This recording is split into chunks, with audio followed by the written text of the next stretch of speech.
Hello and good morning, everyone. Welcome to this week's episode of Breakfast with Boom. I'm your host, Mr. Boomstick XL, and for today's show, it is going to be amazing from start to finish, and you will have amazing original content to keep you entertained for 2+ hours for the best gaming show on Friday morning. Yes, I do say that, and I don't know if everyone agrees, but I certainly do. The panel that I have today is stacked with community favorites who are some of the best in the podcasting business. So let's get right into the introductions. First up, we have a gamer whose passion for gameplay over story sets him apart from the rest of the pack. He's an 80s kid who knows a thing or two about pop culture, a Star Wars fan who understands the reasoning behind the dreaded Empire, but started one of his own known as the Sesh Empire, a community member not afraid to ruffle the feathers of the a-holes of the internet. Please welcome back to the show, So Shady. Oh, thanks, Boom. As always, the intro is awesome. You are correct. I'm indeed a Star Wars fan, and I have been living large and in charge this week. My God, as if my favorite franchise is finally getting its act together. 2 insane episodes of Mandalorian and an incredible game have dropped. I can't wait to get in and talk about those amongst a couple other topics. Let's do it, bud. Nice. Well, thanks for being here as always, and we are going to be talking Star Wars to open today's show. Lot to be excited about if, of course, you are a Star Wars fan. Next, we have the creator of the outstanding BitCloud Gaming YouTube channel. He's a diehard gamer obsessed with gaming and appreciates the great worlds, characters, and villains he meets in every game he plays. He's the host of the outstanding and original RGT podcast, which stands for, of course, Real Gamer Talk Podcast, co-host to the outstanding Gamer Couch podcast, and a permanent member of the Scumcast. Please welcome BitCloud Gaming. What's going on, guys? Welcome back to the show. It's definitely going to be a good conversation, my fellow Jedi and Sith friends. Yes. Get ready. I love it. Well, thanks for being here, dude. It's always a pleasure to work with you each and every week. So once again, thank you. Next, we have a returning guest who knows his way around the Lancer and will, in fact, chainsaw you in half during a PvP match in Gears 5. He has Mortal Kombat skills that are considered legendary among the community and will use most of the gruesome fatalities to destroy his opponents. He's a full-time member of Coffee Casuals and Consoles and the outstanding Retro Renegades. Please welcome back to the show, Crispy Bomb. Legendary, that's what that was right there. And yes, we have some great stuff to talk about. We are seeing some people, some gaming companies get their act together, including Xbox. I was very impressed with what I saw last night, and I'm sure we're gonna have some great opinions going on. Yeah, we're gonna bring up XO19. We're not gonna go into the actual, like nitty-gritty details. We did that last night on the Xbox Factor podcast, which is up live if you want to check it. But we will be talking about some of the bigger announcements, and I do think that Microsoft kind of drew a line in the sand about next generation. But we'll get into that in a second. And last, and in no way least, we have a gamer who might know a thing or two about racing. His passion for the Forza series is only outweighed by his love for the Xbox brand. He enjoys many things when he's not leaving you in the dust on the tracks of Forza Horizon 4, including art, technology, and creating content on news and gaming he finds interesting. Please welcome back Hyena Den. Hey, what's up, everybody? That was a fantastic introduction, as always, Boom. It's really awesome to be on Breakfast with Boom any chance I get. So whenever you give out the signal, 9 times out of 10, I am right there. And it's always awesome to talk games with fellow gamers. Well, I definitely appreciate you being here. And I want to thank, of course, the chat for for powering that along. But you know what? Before we get into the actual stories, I started a Patreon early in the year, and it has been unbelievably successful, to my surprise, because when I started it, I actually consoled, talked to a few people that I trust, that I respect in the industry. I was a little nervous about doing it simply because I didn't want to over monetize the channel. I don't want it to be gross. And on the advice of a few people that I really hold very high regards for, which I'll keep that private, I decided to do it. And it has been, again, surprisingly successful. And I just want to give those people a public shout out because it helps the channel grow. It allows me to do more giveaways. We have something special for the end of December that me and Mrs. Boomstick have been putting together, that I'm not ready to make the announcement, but it's going to be really special, fun, and interesting.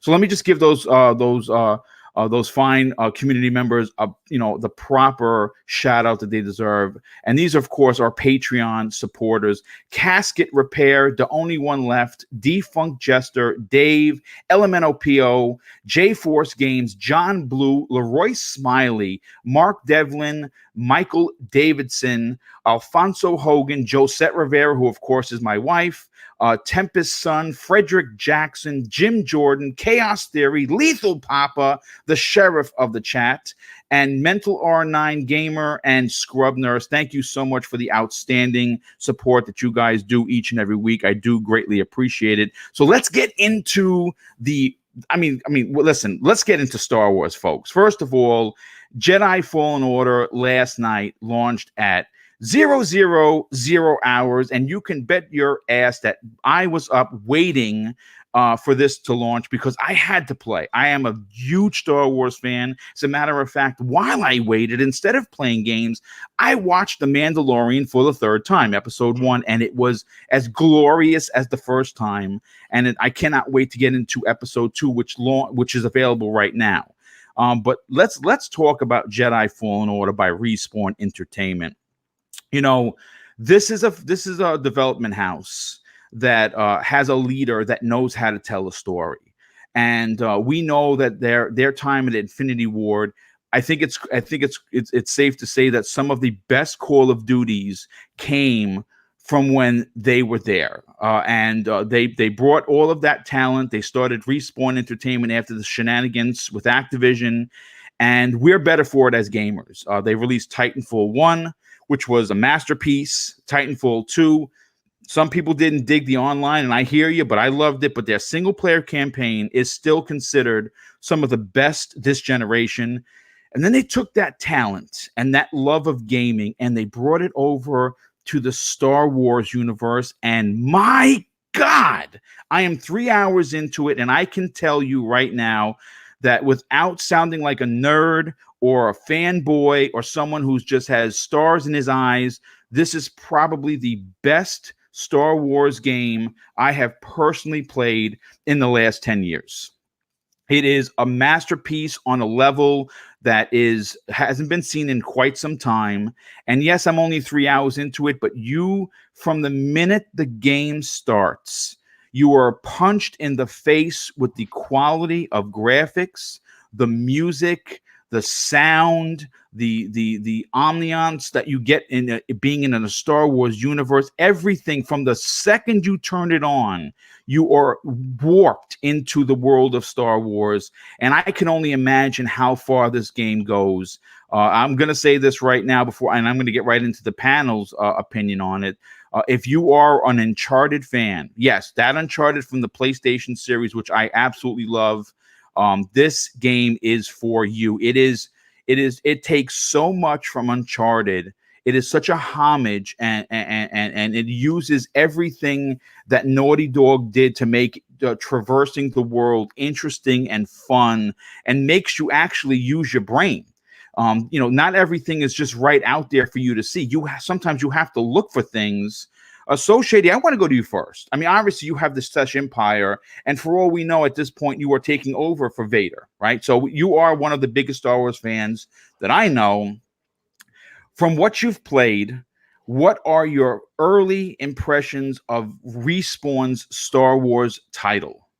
I got to be honest, I haven't played much, and very, very little. I'm talking here. I'm still at the beginning before anything even happens. I walked around a lot. That's what I do at the beginning of these Yeah, games. me too. I'm right there with And you. I just, soaked up this Star Wars atmosphere, and it's extremely rich, man. Like the AI that's just doing their thing in the world. They all have little conversations and they're doing stuff, fixing this, fixing that, whatever have you, even just moving things around. I just watched it all just to see what the animations were like, just to listen to the types of dialogue that there was. I spent about maybe 25 minutes in total. That's it. Doing that type of thing. I was really impressed. On the visuals, like they were stunning. I'm playing on the X. I started the mode or the game in the performance mode, so down to 1080p on my 4K, which generally like kind of upscales on its own. It looks incredible. I would swap back and forth in a little bit of time, and I almost couldn't tell the difference other than the frame rate. The characters are moving in a higher frame rate. I don't know if it's a locked 60. I do see a little bit of hitching, a tiny bit during like the cutscenes and whatnot. I don't know if that can be patched in. It's still really, really early, but I did notice a tiny, tiny bit of hitching. And then I found my character wasn't the best feeling to me. It didn't feel terrible at all. And that didn't even feel stiff. None of the bad words people like to throw around. But it didn't instantaneously jump out at me as like, oh my God, it feels like butter. It just feels incredible. It didn't have that feeling, which doesn't have me worried at all. It's just something that I thought I'd mention, that, the feeling of my character didn't instantaneously feel fantastic, but it was certainly serviceable. I was able to make the jumps that were there already without missing anything. He climbed just fine, but it's something to do with the camera. I think I really wish in the options there was like a sensitivity so I could crank the camera. I like having my camera fast, so when I want to look to the left, it doesn't drag anything. It just rips over there and I'm shoulder checking essentially. I wish you could do that, but there is no sensitivity, unfortunately. So that's all I can say really, is that the game looks gorgeous. It feels fine. I haven't gotten into any combat yet. And realistically, that's what it's going to come down to for me. I'm sure the story will be good, maybe even absolutely fantastic, which as a Star Wars fan would be amazing. But we're talking about video games here, and I want this game to play incredible. So as long as the combat feels really, really, really good, then I'm instantly sold. But parts of the Uncharted feel like, I'm not an Uncharted fan. I don't like linear, hardcore story-driven action games. That's not my bag. I don't hate them. Like I can play them, but they're not my number one. And I've heard a lot of people compare this game to Uncharted, yourself included in your intro. And that's totally fine. That means that it's going to have big set pieces. It's going to be really cinematic. Being a Star Wars fan, I'm like into it with this game, right? This is my bag. So I'm fine with there being lots of cutscenes and story as long as it's good and stuff like that. Whereas if I'm not into a character like Nathan Drake and Uncharted, it gets in the way for me. There's too much of it. It's leaning too hard in there. So I think it'll be fine with this game because of my fandom, but I do hope that it's not quite as linear. And I have heard that it is, even though it's a Metroidvania. I have heard it's been described as still relatively linear. You just go left in an obvious hallway, so to speak. And it's kind of like, you can't go there yet because you don't have XYZ force power. So you go and you get the power, then you come back and you're just like, I remember going left. So you go left and then you use the power there and it's open. Like, I make it sound too basic. I'm sure it's not quite as, but it's not like a Tomb Raider sandbox, or it's not an open world at all. I guess it is relatively guided, similar to what Uncharted is, and that's I mean, fine. I am going to say this. I do want to kind of just touch on this for a second. First of all, there are areas that you can't get to until you learn a particular thing or you get a particular thing. Like I just learned the wall running, and which is extremely useful on certain areas. I could have, if you want to play this game, go A, B, C, D, beat the game, call it. That's great. Then you can do that. For me personally, like Shady, I enjoy. I'll come to a path and I'll know where they're pointing me to. They'll say, you got to go this way, and they do it in a way that's not in your face and gross. They do it. There's sometimes where it's obvious. There's sometimes where it's not so much obvious. But then I find myself going to the right. And I'm like, okay, where can I go over here? Oh, I could walk on this. Oh, I can make that jump. I could swing on this vine. I'm going to go see here. Now, I originally started the game on Jedi Master. because I'm obviously been playing games a long time. And then I started going to the right where I probably shouldn't have gone. And I'm like, I've died a bunch of times, and I just want to walk around. I want to take in the story. And I'm not playing it on easy. I'm playing it on like the normal settings. But I want to be able to really suck in the Star Wars lore and the world and the story they're trying to say, to tell. Now, I am going to tell you this. If you are a Dark Souls fan, this game is going to appeal to you because the boss battles, you're just not you're just not slamming on the buttons because you're going to immediately die. 2 hits and you're done. You will have to use your brain and parry and block and roll out of the way and get that hit. You're not going to be able to, maybe you don't hit the creature 6 times. Maybe you only get 1 whack of the lightsaber. But it's a lot of genres rolled into one. BitCloud, let me go to you next on this, because you obviously are, like Shady and myself, are a huge Star Wars fan, right? And did you get a chance to play? And if you didn't, have you seen anything that says, "Oh yeah, this game is definitely for me"? What are your thoughts on Respawn's Star Wars tale? Yeah, I passed out last night, so I didn't get a chance to actually play it. But I saw before I played it, I saw one of my favorite YouTubers playing it live, and it was actually pretty fun to watch and play it. There's Star Wars Theory. He was actually live playing the whole thing. Let me tell you, when I start my playthrough, I already know what I'm going to be doing. I'm going to be exploring a lot, looking for everything in terms of this game. This is one of those games where I'm going to literally go for the platinum in this and literally try to get as much detail out of it as possible. Because one thing I noticed is that they're putting a very big emphasis on you kind of like exploring, going around.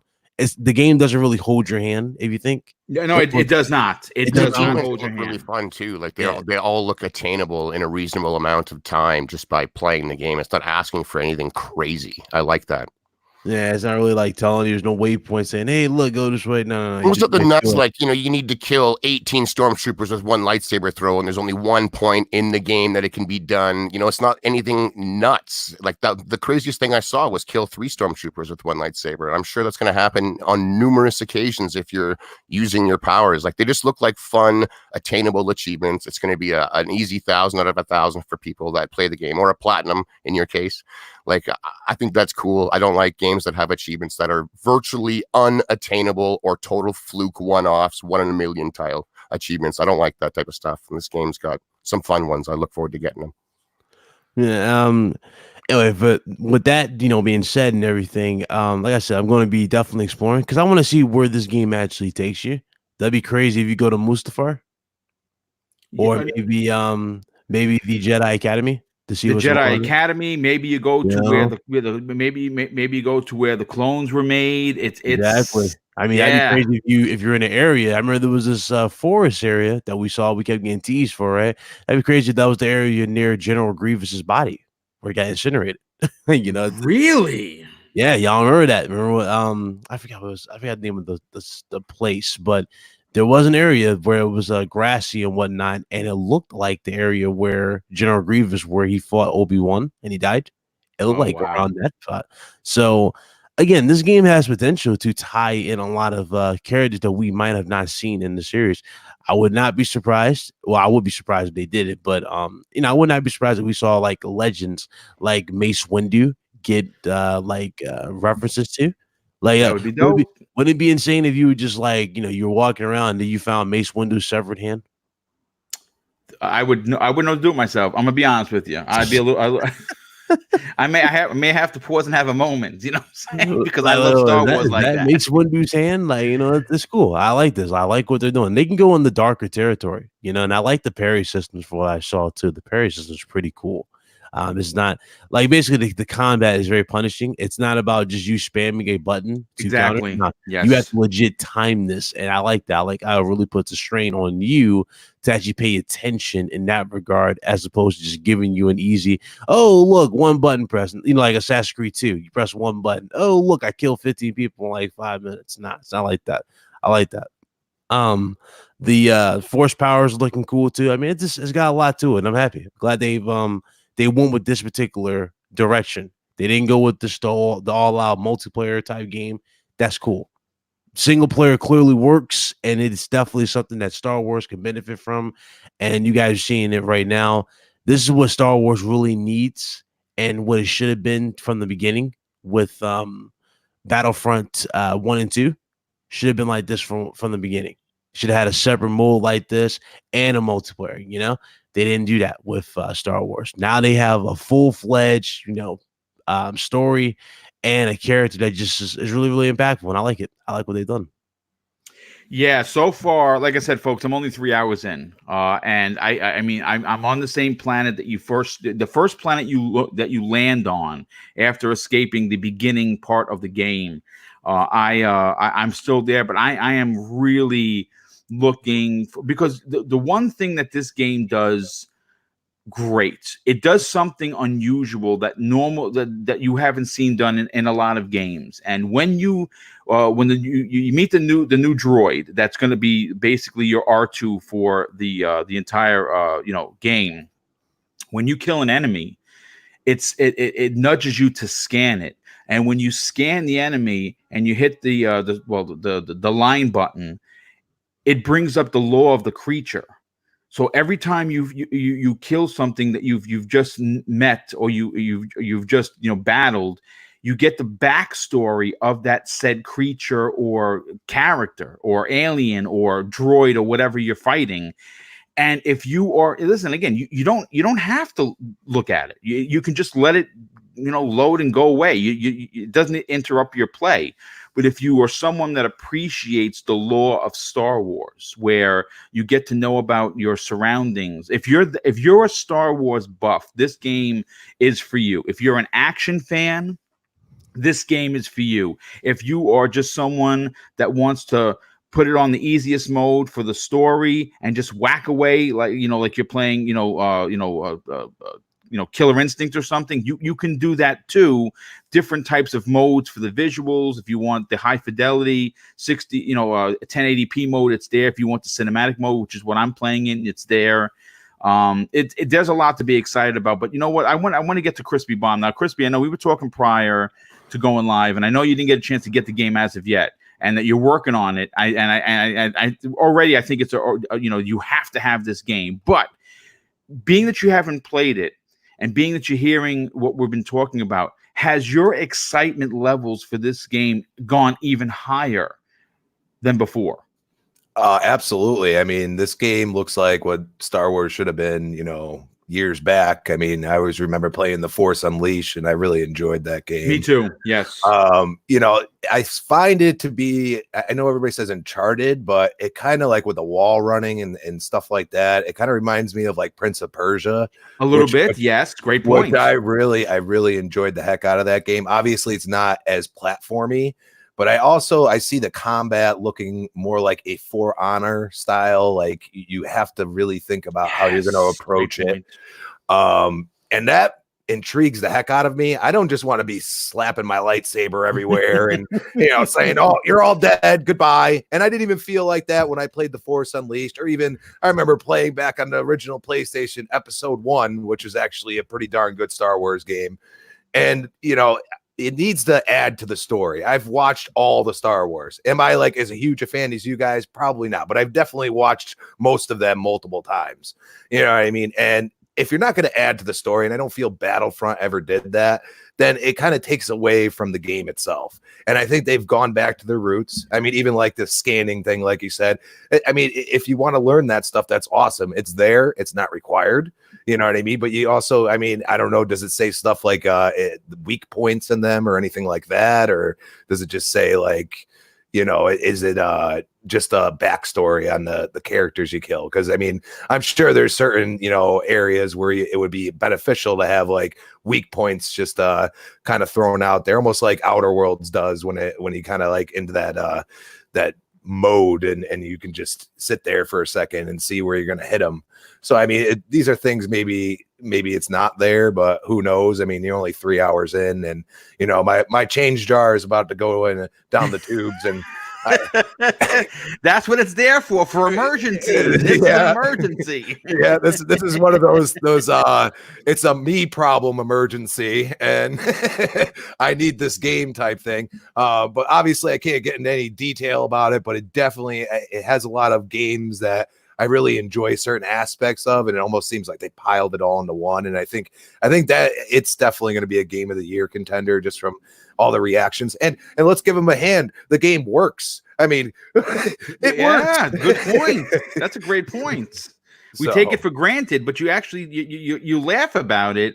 But guess what? It's a single player game. I loaded it at midnight and it worked fine. No hitches, no loading errors. It just went right into the story and it looked great and it played great. That's something we don't get too often. Good point. You know what's interesting? I think we all turn to Sifs because EA has released a game that we all are enjoying. Oh my God. Yeah, you're right. That's another great point. Another great point. Unbelievable point, actually. Anything else you'd like to add, Crispy, before I move on to Hyena Den's opinion? No, I think it's definitely a purchase, and for me, I'm always not that single player. I always tout multiplayer, but this is like one of those games that I feel is going to grab my attention, and I'm going to want to beat it, and I'm going to want to learn the story. Yeah, well, I am going to say this: there is a I don't want to say heavy because I don't know. But there is an RPG element where you get experience, and here's the thing, folks. Here's the thing with the experience. Very similar to Dark Souls. Yep. If you get killed by a boss battle or by a creature or something, you lose your experience points there, and you have to go back to that creature to get to you beat the creature or the character, the droid, whatever, and you get those experience points back. So it does borrow a little bit from Dark Souls, where you're going to want to go, be careful where you go, because if you die and you have a ton of experience points, it's you don't lose it where you can't get it back, but you have to go back to that character. Very, very interesting. And with those experience points, you get, perk points that you use to level up your force powers, your lightsaber handling, and your health. It's really, really interesting. Very straightforward in regards to the leveling, but there's a lot to level up. So you're going to be playing this game for quite some time. But Hyena Den, let me get to you real quick on this, because I know you said also you didn't get the game, but you're interested in it.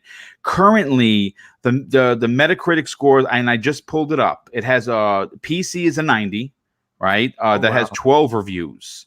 The Xbox One version has an 85 with 10 reviews, and the PlayStation 4 has, I think, 10 reviews as well as an 84. It's 1 point less. But the high marks are on PC at a 90 with 12 reviews. Obviously, more reviews are going to be coming in throughout the day. It's safe to say that this is probably going to be somewhere in the lower 80 metas, but it could go higher because IGN gave it a 9 out of 10. Which is one of the bigger sites that I saw.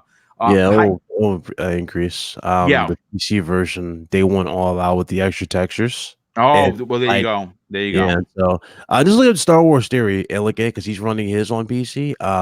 The extra textures and whatnot. It looks. I'm talking, dude. Even Next like the generation tight crevices. Yeah, even like the tight crevices you have to squeeze through. Even like the inside of the Imperial ship, it kind of looks like that in terms of detail. Wow, it's that insane, like the amount of detail that they want in there. So EA really went all out. I am actually shocked though with the collector's editions for this game.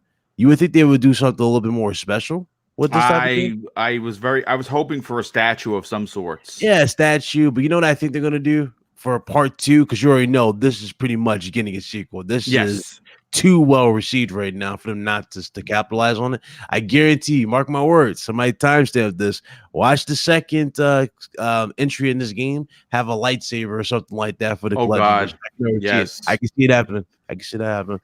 Well, I love it. I love what you're talking about. Maybe we got to get you over to Respawn so you can pitch this idea and get hired by them. That would be really good for you and for us, because that means I could say that you were on this show and then you're hired working at Respawn. So that's excellent. I will run with that narrative. But Hyena Den, you've heard us rave about this game.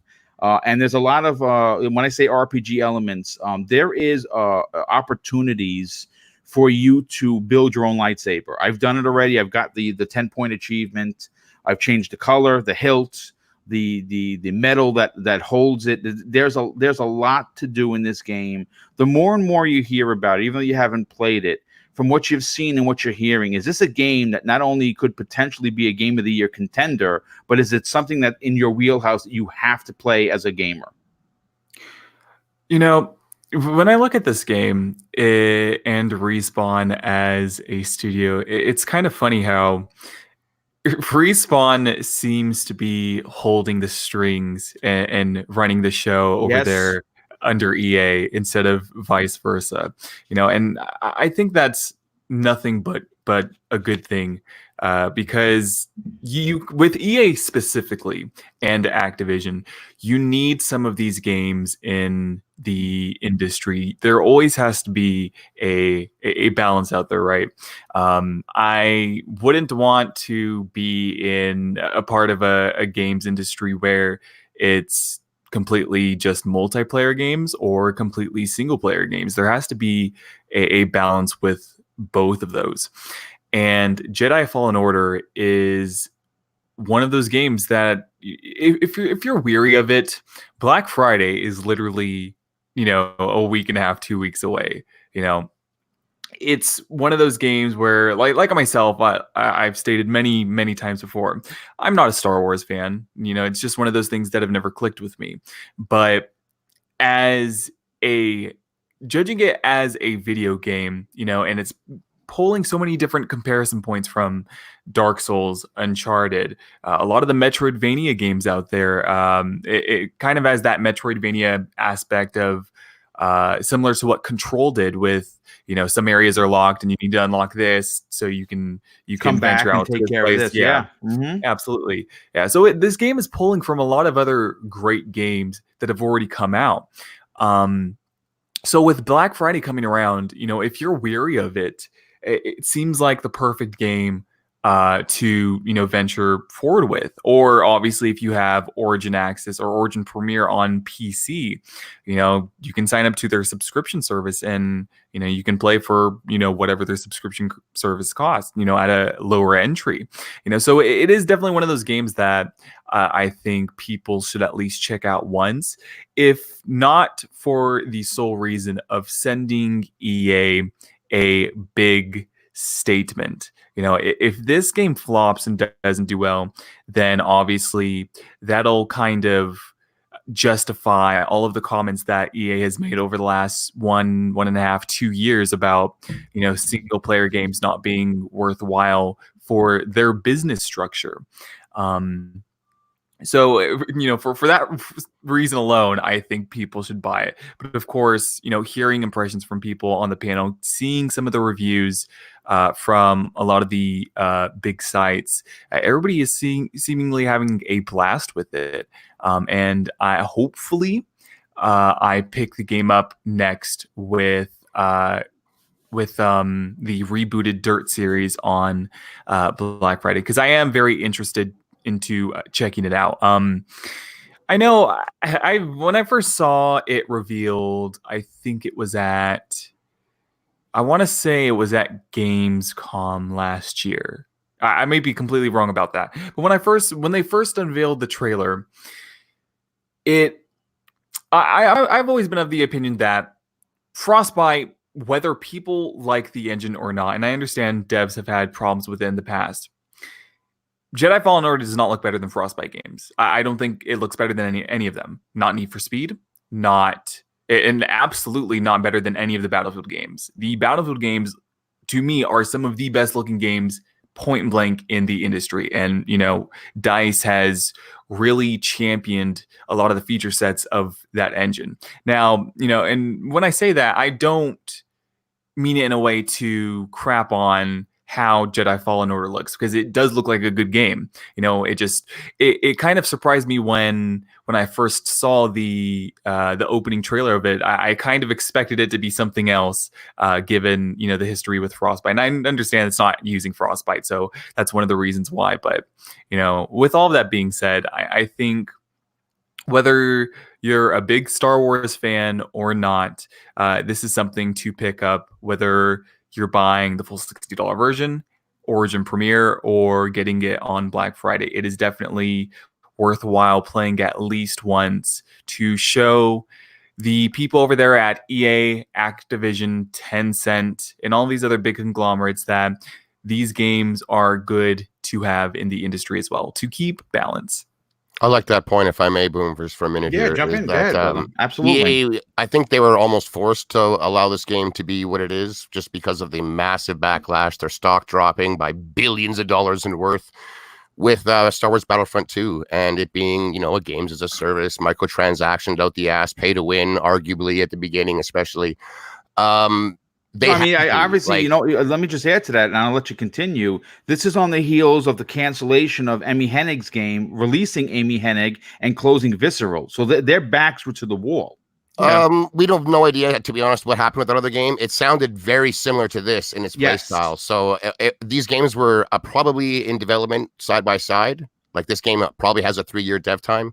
So I think they chose the better Star Wars as opposed to having one that wasn't as good or started telling a story that Disney or EA didn't want to pursue anymore. We really don't know why that other game was. No, was I know. At the end of the day, like, this one is amazingly being well received and looks fantastic. So I think that they chose probably the better version of that single player narrative driven Star Wars game. But I feel like EA, like, this game is going to have cosmetics in it for your character, for your droid, for your lightsaber. And I'll bet you there was a point where they planned on actually selling that stuff. And it's not for sale now. Outside of the pre-order bonus or buying the digital deluxe version, there is nothing for sale for this game. And there won't be. There's not going to suddenly be new lightsaber colors that you can buy. They've promised that this is the way it is and then the way it's going to be going forward. So it's a totally different type of game than EA releases today. And they have made big arguments that today's modern AAA games cost so much money that they need to be supported with microtransactions, at the very least on a cosmetic level, which I can't stand. It's not okay to just make the coolest looking things in a game and sell them for 10, 20 bucks. I'm not for that at all. It's not cool. People love cosmetics. They do. Like, I can only speak for myself. Personally, I know I do. But watching the amount of money they make, it's obvious that other people do as well. And we're getting gouged, man. Just gouged. And this game is pure in that sense. There's nothing of that for sale. So I applaud them on that. If it does really, really well, it does spit in the face of that narrative that big AAA games need to have this type of stuff. Like God of War and Spider-Man arguably proved that earlier, of course. But those are Sony exclusive games. They are, for lack of a better word, just a big bombastic commercial for the brand. They don't have to make big money. They can be huge and get all the numbers in and stuff like that, but they can spend all that money on marketing to get those numbers in, and it doesn't matter. They're just a commercial. That's what all exclusives are. Whereas this is a third-party game. It's there to sell its own, like, make its own money. As a third-party company, EA wants to make actual bank on this. They're not trying to lure you onto a platform like exclusives do. And it's a pure game. It's rare to see this from this company. So I think if you're interested, you should buy it, because it will send a message that this is the type of game that people do enjoy playing. We don't like being gouged left and right for different lightsaber colors and different this and different that.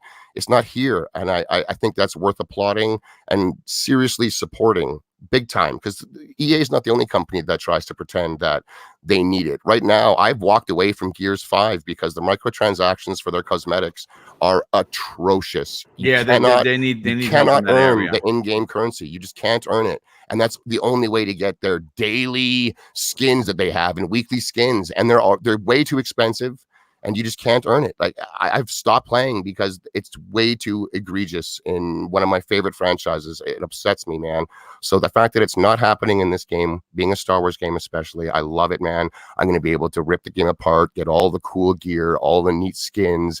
It's in the game to be found, and that feels fantastic. And then really quick on the difficulties, I appreciated that it told you what the difficulties meant. Exactly. It Yes, was like, here's your window that you have to parry the enemies, and it's really big on the easier difficulties, and it gets smaller and smaller. Or here's how aggressive the enemies gets. Like there was bars that progressively shrunk as it got harder. So it was a nice visual on what the difficulties were actually doing. I decided to play it on the second hardest because I want my lightsaber to kind of feel like a lightsaber still. So when you're swinging away and the enemies have more health on the harder difficulties, it's just going to feel like a baseball bat for longer until finally that last cut just brings them down. So I decided the second hardest, but I did appreciate the visualness of each difficulty and breaking down kind of what they were doing. Because some games you have no idea what it's doing outside of one hit killing you. Did it do anything else? Are the enemies more aggressive? Are they, No, they really break down. They let you know in advance what you're picking, and you can change on the fly. So if you decide to play, and good on you if you do Grandmaster Jedi, and you look at a stormtrooper and you fall on the floor. Okay, if that's how you want to play, good on you. But yeah, you can change that on the fly, and you can change from performance mode to the 4K mode on the fly. I know a lot of games will cause you to like restart the game altogether, or even just restart like a checkpoint or something. This is on the fly. You can just go back and forth. So for anyone who's curious on how one performs versus the other, literally it's just an option away, and you can play for a few minutes and go right back, and you're not having to sit through load screens or restart the game or anything crazy like that. So I like that too, when games have it easy for me to swap back and forth and have a look for me to choose a preference. No, I mean, it's great. Everyone had great points, and obviously the entire panel is excited for it. I know that we talked about going into the Mandalorian. I don't want to spend too much time on it. I'll just get everyone's quick opinion on it, whether you saw it or you're excited to see it. For me personally, it's one of the highlights for Disney Plus. Obviously, there's a lot in there. This is the first original content for Star Wars as a show, and they have completely knocked it out of the park. And again, I'm not going to spend a whole bunch of time on this because we have a lot of big topics to hit to. But if you are a Star Wars fan, there really is a ton to be excited about. Obviously the game, we have episode 9 in December, regardless of whether or not you're looking forward to it or not. To each individual is their opinion. And of course the Mandalorian, which was phenomenal. And Shady, I'll go to you real quick. The Mandalorian, is it a win for you as a Star Wars fan? It's a massive win to me. The first episode was short once you take out the credits and like the new Star Wars intro and the splash screen that it's Disney and LucasArts. It was like 36 minutes. 37 actually. It's 37. Yeah. It was really short. Like I was surprised, but the entire time I was very riveted. Like I think that the show absolutely oozes Star Wars on all aspects. It doesn't feel cheap. The special effects are easily movie quality. Yes. There was a few lines of acting that were, not the best, but it's Star Wars here, man. This isn't Oscar-winning acting. It never has been. It's for fun. It nails space Western. It just nails it. Like, yes. I think it's an absolutely brilliant piece of Star Wars in the 37 minutes that they actually had in that first episode. I think they did more for story building, lore building, character building than anything else that Disney has done. All the other movies, I find the characters are weak. I could care less about them. We have no idea where they're going. Anytime we were ever hinted with it, The Last Jedi came in and just cut the knees out from any of that stuff. Like, I just find the movies are a mess. They're serviceable at best. Rogue One and Solo were my favorites, but they're pretty rough too. Like, I just think that The Mandalorian nailed it, man. Dave Filoni, he was the head of the Clone Wars cartoon. This man his knowledge of Star Wars lore is endless. His respect to it as well is incredible. He directed the first episode, and he's like a co-producer of the show as well. And they nailed it, man. I hope these guys, they get the next trilogy of movies because they obviously know what the hell they're doing. It was really, really fun. Front to back, #fun. And the ending, like, I'll just say the ending instantaneously had everyone that I watched it with going, my God, what is going to happen next? And wondering on the repercussions long term of the all Star Wars lore. Like, they absolutely nailed this show. Yeah. I watched the second episode last night like crazy, late in the morning. It's either late in the night or early in the morning, depending on your perspective. But I had to watch it, and it was even better than the first. If they can keep up this momentum for the rest of the season, my God, this has the potential of being almost maybe even the best Star Wars that has ever come out. It is just so fantastic. And the fact that we've got, I think it's 10 episodes for them to really build out the lore and the characters that have been introduced. And the Mandalorian himself is just a great semi-silent character. Like it's doing absolutely everything right. And being a TV show, looking as good as it does, it's crazy. I really, really hope that when Halo comes, it's finally, like, the Halo show just started filming last week, I heard. That makes me excited. I hope it's of the same quality as this, because Disney and LucasArts absolutely nailed it here. And I'd like to see this type of storytelling, this type of Star Wars, to come to the movies. After this next one that's coming, I'm sure it's going to be a train wreck. I don't know how they're going to fix what happened in Last Jedi. But after that, I really want to see the movies get on track with like what this show is doing, because this is the Star Wars that, I don't know, man. I didn't even grow up with it. It's more than that. I almost had tears in my eyes realizing that this was what I wished for my entire life, and it's finally happening. It's like the highest quality TV out there, and it's Star Wars, and it's done good. It's not pushing any weird agendas. It's just honest, Star Wars, pure, Star Wars. Like, yes. It's absolutely fantastic. And the bigger fan you are, the deeper you are in the lore, like, you realize that the Mandalorian, the weapon he has, is the same weapon that Boba Fett was using in his reveal way back in the day on the Star Wars holiday special. In the little cartoon that they revealed Boba Fett in, he had this long rifle with like a fork end. He's using the same stuff. Like, it is just so littered with Easter eggs that a big time Star Wars fan, you have to watch it numerous times. And it's just a shit eating grin, Boom, on my face the entire time I'm watching it. Like, finally we're getting it, in my opinion anyways. I know some people out there enjoy the movies. I enjoy them also, but because of my fandom is so big, I'm overly critical maybe, but they just didn't hit me in the spots that I wanted to be hit, man. I walked out of every movie I've seen that Disney made with just nothing but questions and disappointment overall. Whereas this, I can't get enough. My God, it's so good. And I just hope they keep up this momentum, and Star Wars has finally got what it needs to go forward. I don't think there's such a thing as Star Wars fatigue.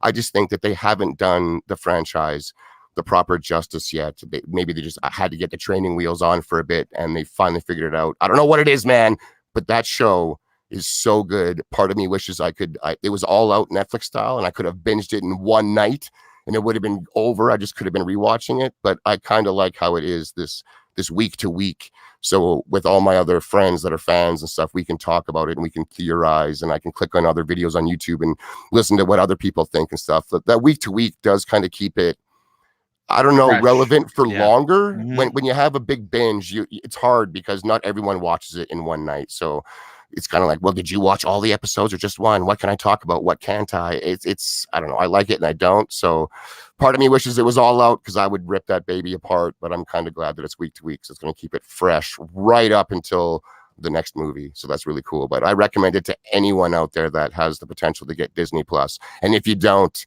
depending on your morals, my God, there are places on the internet that you can find that bad boy. It's worth it. Yeah, absolutely. Well, listen, real great breakdown of what you like about it. And I'm going to go to our next huge Star Wars fan, Big Cloud. Did you get a chance to watch The Mandalorian? We're not talking about spoilers. We just want to get your overall impression. Is this the Star Wars that you have been waiting for? Yeah, I'm actually a little upset we don't have David with us, because it was really, really good. I enjoyed that. It definitely gives you a little bit of a sign that maybe, just maybe, that they got everything together with the series. Hopefully. Well, you know, Kevin Feige is taking over Star Wars. I believe that the latest rumor is that he's getting a movie anyways. No, he's getting the movie, but from what I've heard, and I listen to a lot of movie sites, Kathleen Kennedy is stepping down next year. He's taking over. He's going to split time between the MCU and Star Wars, and and they want him there. They want him there because of who he is and his storytelling techniques and the no nonsense behavior that he has. You remember, this guy's a big Star Wars nerd. He likes he's a nerd in general. He like, what I love about his style is that when he doesn't before he makes a script, he talks about the ending first and how they're Yes. going to get there, and he builds backward. He doesn't go forward; he goes backwards from the ending into like the future installments. I like his style of storytelling. So if he's taking over Star Wars, then this new generation, obviously we don't know how the newer one that's about to come out is going to end for Right. you know the legacy or whatever. I mean, obviously, where we're talking about Sidious and all this, right? We're hearing Sidious, we're hearing Vader in the trailers. I'm not sure how they're going to do it, but even with the new generation, I mean, there's so much potential with him at the helm. So it's hard to really not be excited on that front of what he's going to do with the Star Wars license. But as far as the Mandalorian is concerned, to go back there, it's good. I really do like it. I like what they've done. It's just, I'm happy. I'm happy. And you know what's crazy? I went back and watched Netflix, and you know Netflix completely changed their whole format, right? For their Yes. and I'm like, yeah, I y'all wonder why. whole format after this whole Disney Plus just came out. So I'm guessing they feel the heat from Disney Plus, because But there's obviously heat coming out of the kitchen for sure. So don't go in if you don't like the sweat. yeah, if you like superhero shows, obviously Disney's going to go all out and jam pack it with their service. So I mean, there's a ton offered for Disney Plus, tons. Yeah, no, absolutely, dude. Well, listen, I'm glad that you like, because I know you're a diehard Star Wars fan, and you would have been horribly disappointed for the Mandalorian if it wouldn't have been what you were expecting. Crispy Bomb, let me get your opinion on this, brother. I know you said you don't have Disney Plus, but when you hear the Mandalorian is getting such high grades, such high marks, and of course you are now, you want to get your hands on Jedi Fallen Order, is Disney Plus something you're going to be looking to get to further your Star Wars love? You know, it goes back to how many subscriptions you're gonna have. Exactly. Yeah. You know, I enjoy the MCU movies. I've enjoyed many of the the spin-offs, like Rogue One, and I found those to be more enjoyable to me. But right now it's like, do I want to spend the money to watch one show? Because I mean, I've watched all the MCU movies, and it's something that I think I'm gonna wait a while and see what they add to it, see what they bring out. Because I am the reason why I like Netflix is that it has stories that don't seem to ever get told, and I feel like that's what you guys are talking about. Like, this is kind of one of those stories that needed to be told, but they waited too long, and now it could have been a movie, but really they're just releasing it as a TV show. So I want to wait and see, to make that. I'm glad it's $10 because I'm paying $15 for Netflix now. Granted, I have 4 lines and I got 3 other people using it, so it's kind of well worth it. But in the end, now you're taking out all of that content that you had in there, and now you're bringing it to a whole new platform. And I'm kind of like, oh man, like now I'm torn, because I am invested in some of those Netflix original shows. So it's tough for me to, just say, hey, let me just throw another $10 out there. All right. I mean, listen. Well, I mean, again, the way it works, it's $7 a month, $6.99 a month, or $70 for the year. They had a deal about a month ago that I missed. The Founders Package gave you 3 years of Disney Plus for $129. I missed that, and I'm pissed. I'm hoping that for the holidays they offer that again. I'm jumping on that, because obviously you're basically getting 13 months for free for the price. And what they're going to be putting in, like I said, I'm all in on Disney Plus. But again, you are right. It is another service, and when you have to, watch your monies, you add another service or another 2 services. By the time you know it, you have 10 services. So I see your point. But Hyena Den, let me get your opinion. What was that? Sure. No, I was saying the value's definitely there. Yes. Wait, like if you wanted to wait for the full, like this whole season to be over, I mean, he could have done that as well. I mean, it's up to him, but it's the value's there. Yeah. Like, what they're going to be putting in is just it's unbelievable. Oh yeah. But yeah, Hyena Den, let me get your opinion on this, brother. Mandalorian. I don't know, how far your love for Star Wars is. I believe you said that it's okay, but did you get a chance? Are you a Disney Plus subscriber? And with the Mandalorian getting such high reviews, like the Star Wars game that we discussed to open up the show, is it something that you're considering getting? Well, when it comes to Disney Plus, I think their subscription service and the content they are adding and have added is looking really, really nice. Like, if not for a lot of their classic Disney films from like the 90s and the 80s that I've fallen in love with as a kid, that's one of the main reasons why I would personally subscribe to Disney Plus for me. I haven't seen The Mandalorian, obviously, because I don't have the subscription yet. But like most people have said, when it comes to these subscription services, people have to watch their money very carefully. And I've always been of the opinion that they could add 1,001 different subscription services from movie to film to games, and none of it is irrelevant. Like, it doesn't matter to me how many they add, because I know in my mind only the best are going to remain. Yes. Content is what's going to drive all of these forward. That's why Netflix is, like you said, is starting to feel the heat. They're starting to get worried and having to rethink some of their structural plans for content going forward to compete with some of these other services. And the same can be said for PlayStation Now, Game Pass, EA Access, so on and so forth. So with me, obviously the best are going to rise to the top. And when it comes to these subscription services, I will only ever buy what I need. Right. I do not need Hulu. I don't need Hulu. I don't want PlayStation Now. I don't need EA Access. I have Game Pass and I have Netflix. That's all I've ever wanted, and that's all I ever need until I get, of course, Disney Plus. And that'll be the trio, for the foreseeable future. Everything else, I'm just like, I look at it and I'm like,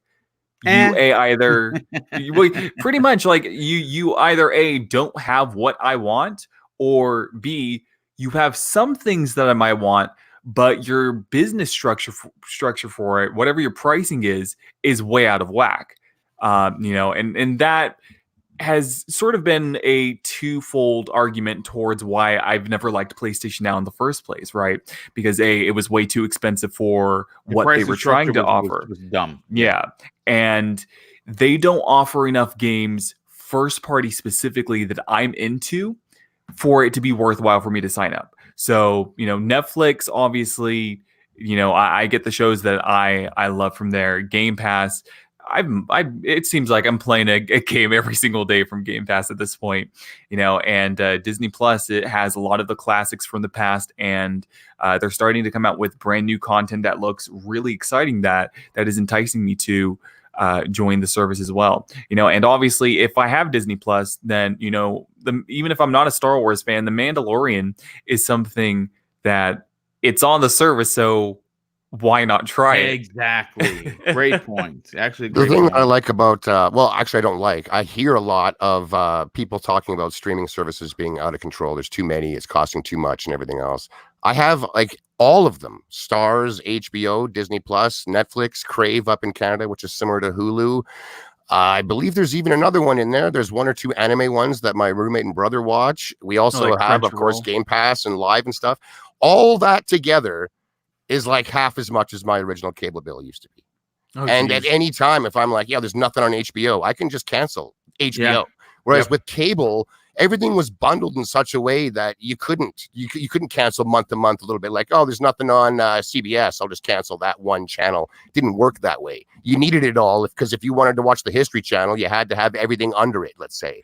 Yeah. So I hated the way cable was set up. It was brutal. It wasn't banking anything for you either. So now anyone could wait for The Mandalorian to be finished, give Disney $7 American for 1 month, watch the whole thing and then unsub. Yes. Yeah. So like, I think that these services are way, way better than cable has ever been. And even if you have all of them, unless you're still paying for your cable, it's way cheaper than what your original likely decent cable bill used to be. So I don't understand the argument about things are too pricey.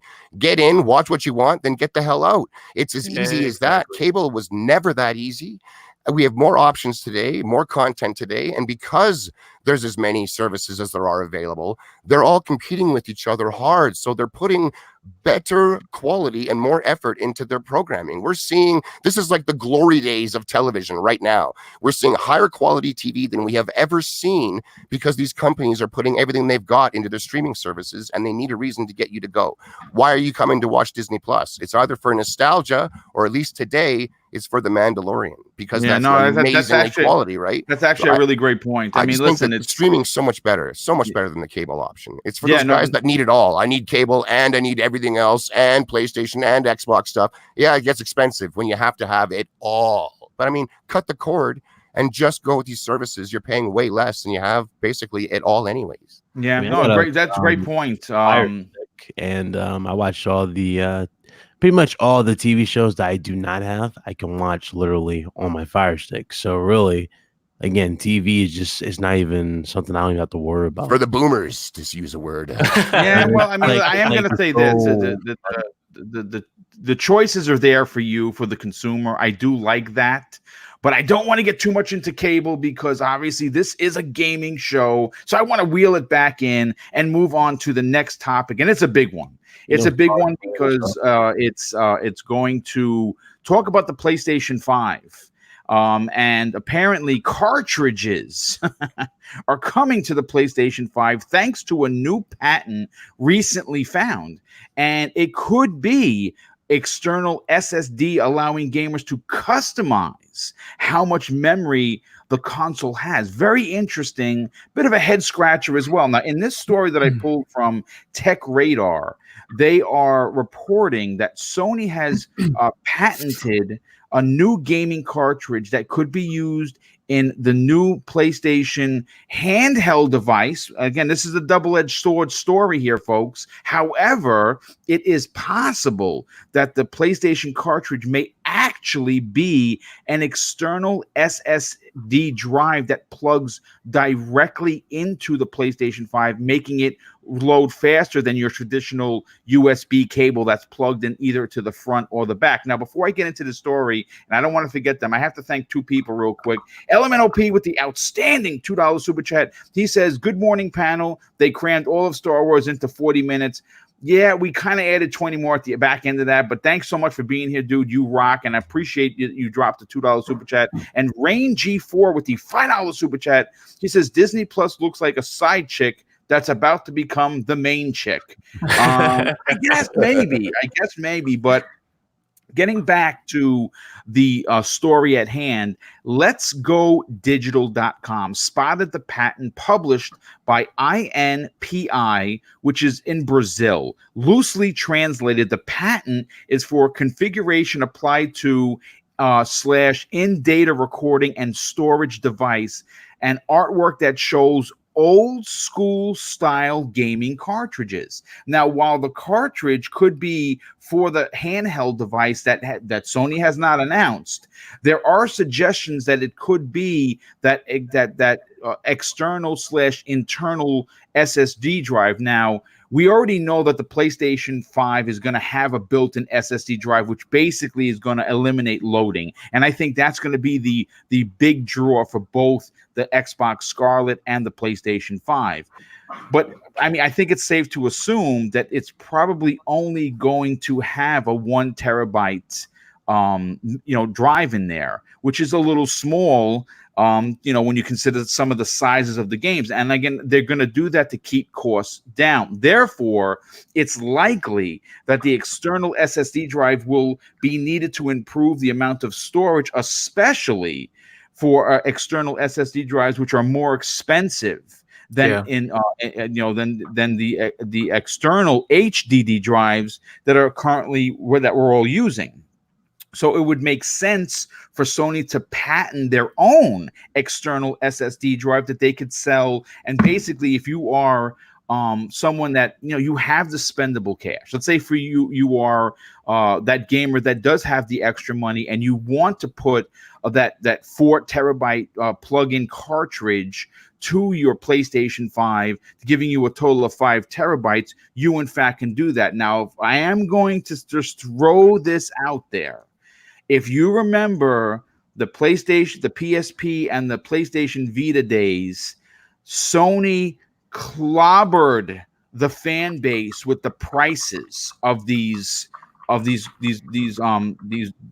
memory cards that you had to buy. They were upwards of $100, some of them, and it was pretty unbelievable.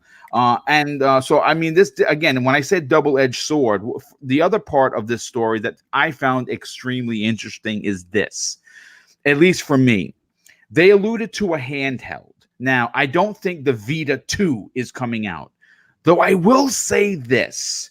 Would it not be pretty damn awesome if Sony designed a device that could logistically stream PlayStation 4 and PlayStation 5 games like xCloud, but being a Sony only machine that did that, meaning that this machine wouldn't play cartridge based games like the Vita, but you could use this to stream just like xCloud, which is currently just added 50 games, and Madden for that matter. Could you imagine being able to play Horizon Zero Dawn on the go, where it wasn't a phone, where it was an actual device that was paired to your PlayStation 5? All I can tell you this is, sign me the F up, folks, because I'm all in on this. So let's get into the panel. Shady, I'll go to you first on this. I started it. Oh no, you want to jump in first, Big Cloud? Yeah, I'll start this off. Okay, let me get to you now. In your opinion, when you first of all, I know that I saw a lot of comments, and it could be part of the Xbox extremists who hate everything Sony, the way that the PlayStation guys hate everything Xbox, and you don't pay those guys too much attention. Yeah, everybody likes to know away. Yeah, I mean, but when you hear cartridges, some people yawn. Oh, cartridges, ridiculous. But when you think about what they're going to do with it, it's very interesting. What are your thoughts on not only the cartridges, but the fact that a logistic new handheld could be coming to the PlayStation 5? Yeah, I sent you the link. Check your Twitter DM. But the new there was a new document that suggests that the cartridges are not SSDs. So it actually could be something else. Now, we've been talking about this for a while. What could it be? One thing that has always kind of been mentioned a few times, quite a bit on the show, was a companion device to go with the system. Now, you guys already know there's an app for PS4 where you can check your friends, interact with everybody like that. I would not be surprised they do have a companion app or a companion device where you can take certain games on the go. And this is where these cartridges could play a factor in, where half the game could be stored on there and you can play that particular portion of the game on the go or take it somewhere. And then obviously you can continue where you left off after you get home or whatever and sync it back to your PS5 and be back to where you were. So there's that particular thing. And also, some people say that it could be for the new PSVR headsets. I'm not sure, but there's a lot of interesting things that came out. And one of the main things that they talked about when they were breaking it down, they were talking about the pins, the connectors inside the actual cartridges. So it could be for something big like that for VR. I'm even more intrigued now. Yeah, it's possible. Because remember, if you're going to do a wireless PSVR headset, well, you're going to have to need quite a bit, wouldn't you? You're going to need something to run it for one, but also you're going to need some memory for the games. So that actually could be their trick for PlayStation VR.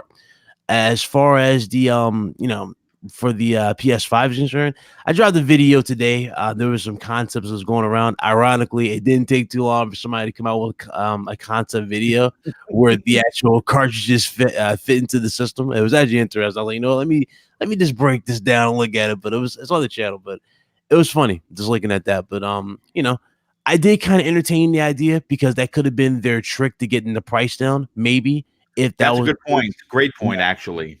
Yeah, that could have been their trick because you remember This system could have used flash memory. You guys remember with the original PlayStation 3, there were two models. There was like a 20 gig and like what, And a 60. Yeah, 60 gig. Yeah. So those models use flash memory. They didn't really have much on the hard drive. Now, did they? Nah, they just have flash memory. So you would need, a bigger hard drive in the long run for the games. And it made sense if that was the case that they would do for the cartridges. They would have 3 terabyte, cartridges. But again, we already talked about PlayStation Vita. PlayStation Vita pretty much died because of the pricing alone of the Yes. Dude, there were $100 for those big $100, 64 and there wasn't even that much storage in the actual memory stick. It was like what, 20, 30 gigs in the actual memory? It was terrible. It wasn't enough. And I'm like, listen, if you're gonna charge that type of money, that type of bread for these damn memory sticks, you better at least give me 100. 150 tops. I'm just saying, because I've seen cheaper laptop drives. Remember that? Remember laptop drives were like extremely like cheap. You can get like a almost like 500 gig laptop drive like for that price at the time. And now you get those super cheap. Now we're talking terabytes, and they're in that price range. So yeah, that was terrible. But again, for them to go back to Vita, I want everybody to kind of like look at it from this. If they were really looking into another Vita, then why would Gio Corsi leave? Because remember, Gio Corsi was a big pusher of the S. Yes, he was in charge of second party relations. It wouldn't make no sense to get rid of Gio Corsi when he's pretty much the godfather of Vita. Yes, He's one of the main people to look after Vita. And, obviously Vita is gone, so therefore he's gone. It makes no sense for them to come out with another handheld for that. So this is more likely, if they are going to come out with one, it will be a companion device to either manage a few things. I mean, we're talking about touchscreens, for God's sakes, for the controller. This is another thing that's going around. People are talking about touchscreens. We know the haptic trigger feedback. Yes. This. What else for this controller? There's just quite a bit, there's quite a bit still coming out, and we don't even know the full, what else is coming out for the actual. I will add to what you're saying. The excitement for the next generation PlayStation 5, for me anyway, has risen when you start hearing stuff like this, because I'm a tech. I don't know the inner workings. Like, I'm not a dealer or a Colt Eastwood. Those guys are like they know their shit. But for me as a fan, when I start hearing these things, I'm like, okay, keep talking, Sony, because I'm all in. Yeah. Again, it's so many opportunities here, and also you gotta look at this from a console perspective, right? These are not legit PCs. These are like, well, they're PCs, but they're custom, right? They're limited custom build PCs. So it's not like you're gonna have 2 particular storages for the PlayStation 5. For example, let's say we already know that they're pretty much using custom M2 drives for boot up speed for the games, and all games will run super fast. Yes. And that was another thing that was going around with these whole cartridges. I was okay. If they're going to be using that, then more than likely they probably are going to be relying on flash memory, and the games are going to be stored on these cartridges. And basically, that's how they will boot it to the SSD, which is the M2 drive, for faster boot up and performance. Makes sense. That's what I thought they were going to do. But then some people were talking about, what about external hard drives, like like a PC where you have or the PS4 for the matter, where you just pull out the hard drive, right? I looked at that and I was like, well, that's interesting. But then again, you guys looking at it from PC perspective. You do that on PC, you can always load a game up like that on PC. I don't see that on console. You know what I'm saying? I just don't see that. I agree. Yeah. So it's interesting. It's going to be interesting how they do this. But I put it to this way: a lot to be excited about, but start putting away those coins, because next generation, next year is going to be. It's already packed as is, and now you got next gen systems also. Be very expensive. Yeah, that's a crazy time. Yeah, no, absolutely. Well, great point. So Shady, I want to get your point, but I have to thank a couple of people. First of all, LMNOP drops an additional $5 super chat, so thank you for that. He says, "I have no doubt cloud processing could be a factor for Xbox to speed up rendering. Sony may be looking to make more money any way they can." I mean, that's a possibility, because I hope they don't box the consumer out. JD Gamer drops a $5 super chat. Thank you for that, JD. He says the cartridge is important, but the cartridge slot on the console is more important. Think back to the Genesis cartridge slots and what it could, and basically it could be used for anything. JD Gamer drops another $2 super chat. He says, think SSD, RAM, or a combo of both even processors. That sounds dope. And Rain G4 drops a $5 super chat. Thank you for that, my friend. He says cartridges will come with a new set of lungs because you're gonna have to blow your life away. I remember those days. Trying to get those stupid things to work on the NES. But so Shady, when you hear this story, the more and more that we hear of these patents. Now, again, you have to remember, folks, the companies patent a lot of stuff that don't come true. But these rumors, these patents, they make a lot of sense. And in your opinion, could you see cartridges returning to the PlayStation 5? And what are your thoughts on that, dude?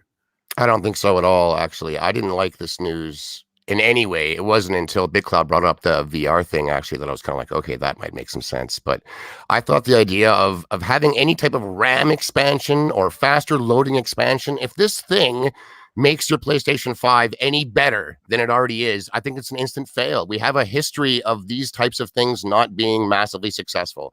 The RAM expansion on the N64 didn't sell as many as the N64s did. Everyone didn't have one. There were some games that you needed it with. I've read comments still to this day of people that still, I rented this game or bought this game, didn't have the RAM expansion, couldn't play it, and they felt burned. They either had to go find a RAM expansion and buy it or not have the game, take it back, whatever it was. I just don't think these things work. The 32X, the Sega CD, any type of add-on peripheral. I mean, the Kinect sold 26 million. It's the biggest selling peripheral in history. It's an epic fail. Anything that you like, if there's a game that comes out and it's just like, yeah, the game runs at 1080p on your standard, but if you have this expansion pack, then it runs 4K, and then people are convinced that just having an Xbox S, a diskless Xbox, and an X is confusing the customer. Something like this, I think, is just another way to have to pay more money in the long run if you want the best, which I don't like at all. It's not going to be utilized or universally supported by third party because everyone doesn't have it. So a lot of games, if not even most games, won't take advantage of whatever this little doohickey is because everyone doesn't have one. It's not being used everywhere, so they just don't. It's like how every game doesn't use the rumble triggers or every game doesn't use the touchpad on the DS4. Just doesn't. It's not the way. That's like kind of the way the industry goes, is they go with the standard, and that's the way it is. So anything weird like this, I'm not a big fan of. It's another way for Sony to charge more money for something. The VR set, though, that makes sense. That means that the system might just have a slot, and in order for it to run the PSVR 2, it needs an extra gig or two of RAM or something. I have no idea. I'm not a big tech guy. And instead of including it in the standard box and charging the customer for it because it costs them money to include it, not everyone's going to have a PSVR 2. Not everyone wants it. But for the guys that do, they go buy the headset, and the headset includes that extra bit that the PlayStation might need in order to run it. That makes perfect sense to me. I'm on board with that. I'm fine with that. That way they can keep the price of the standard console down, and the people that want the VR. It's their way to release it at 400, Shady.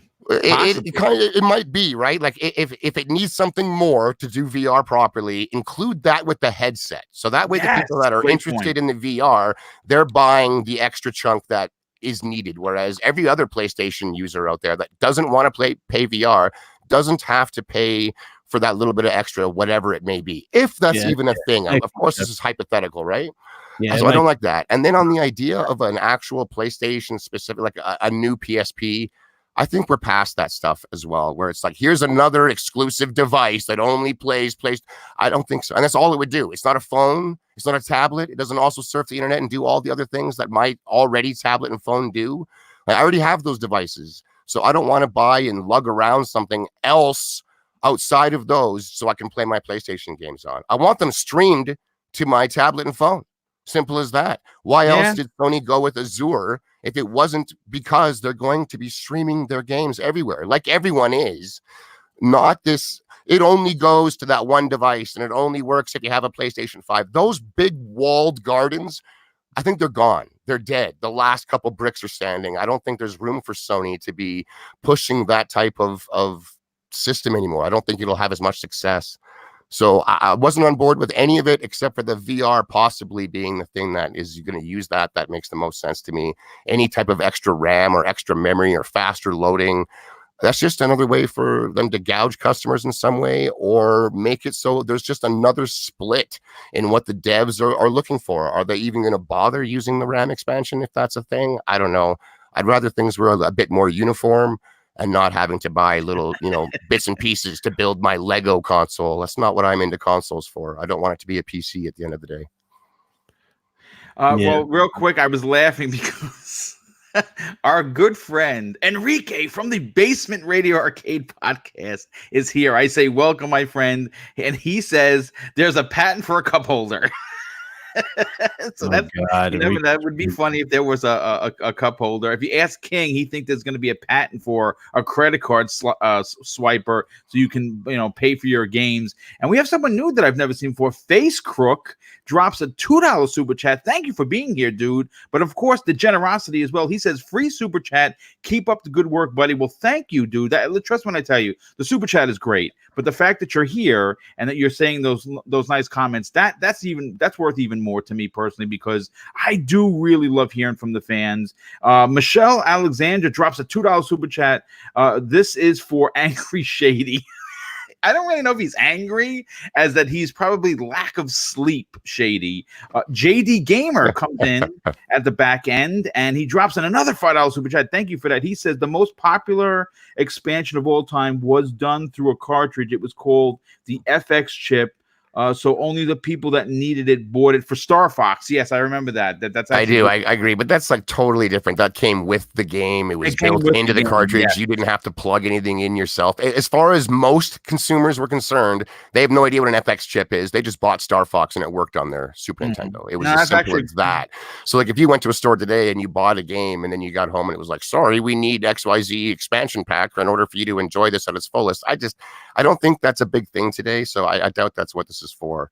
I consider being something like consoles in the past have always had slots and weird drives that you have no idea what they're for, and they never end up getting used. So I have no idea what this could be, but I don't like the idea of it improving anything or being used as something that you might need, or even for like a locked gated portable. I don't think that's where the industry is going. I think they want it on every device, not locked devices. So I'm not sure about that, but that VR may be plugging into it. That makes sense. That does make sense, because obviously they could pull the cost from the box, and if you don't need it, you don't need it. But if you were a VR person like myself, who's very excited for PlayStation VR 2, whatever that's going to look like, them including it in the box, they could work that into the price, and obviously it would be something you need. But Crispy Bomb, let me get your opinion on this. When you hear, look, there's two sides of my brain here that think that, because obviously,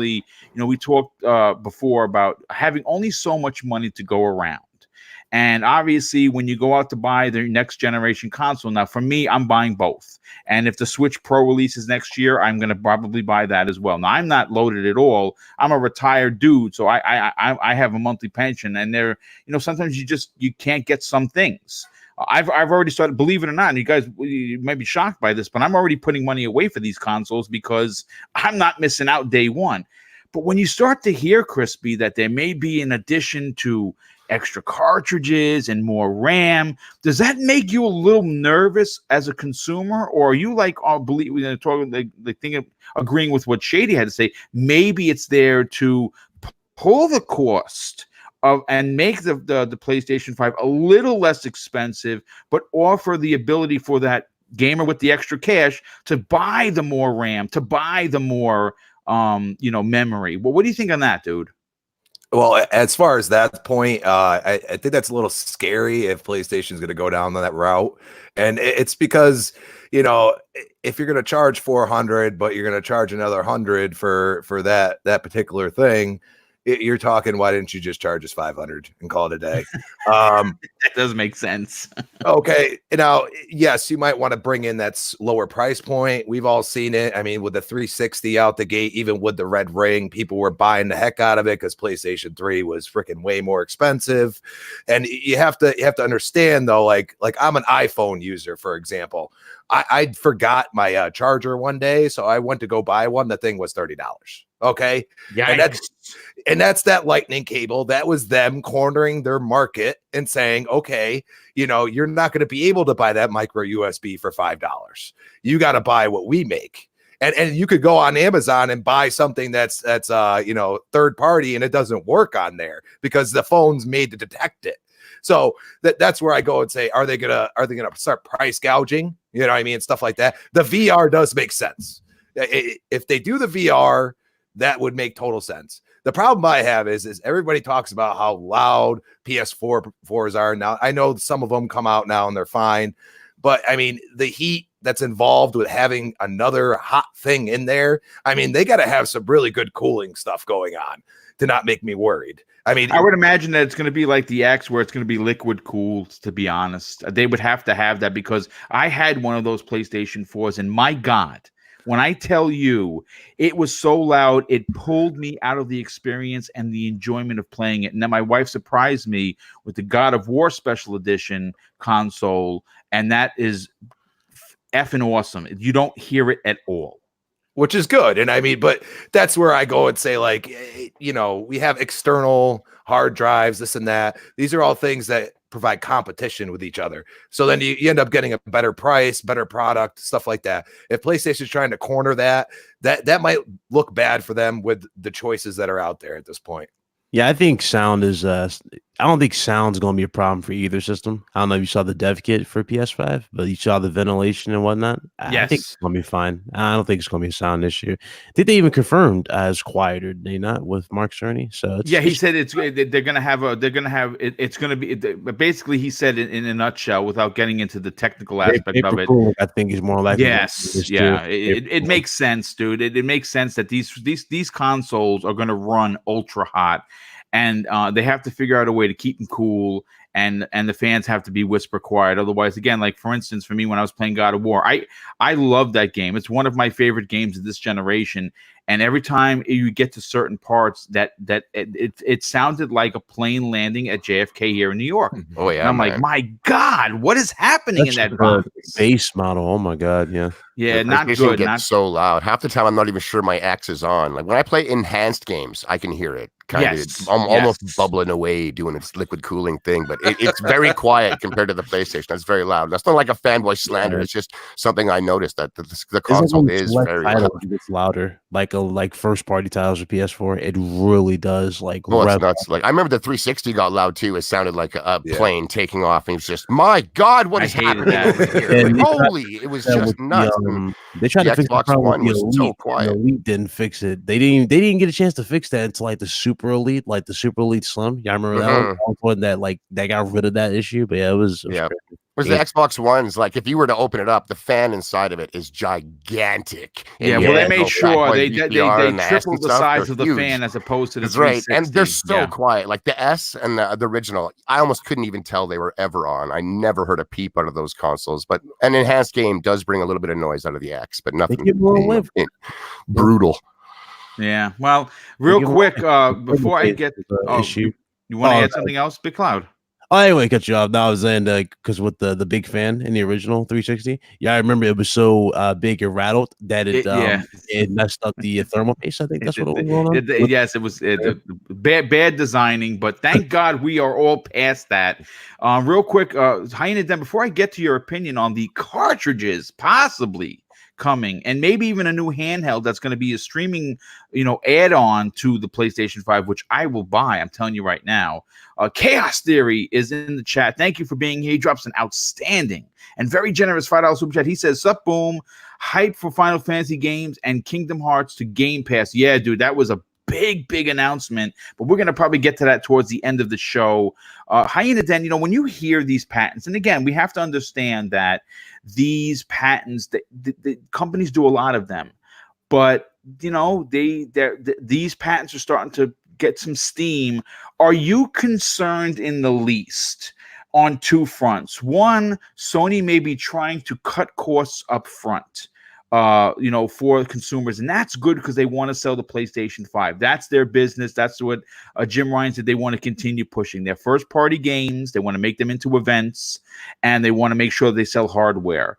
But at the same time, at the back end of this, adding these cartridge slots to give the more free money gamer, the guy that has more money in his pocket, the opportunity to boost up the RAM or the storage, does that concern you of price gouging? Because Sony has done it in the past. So I'm actually really excited that you chose this to be one of the topics for the show, because I personally find it extremely fascinating from multiple viewpoints.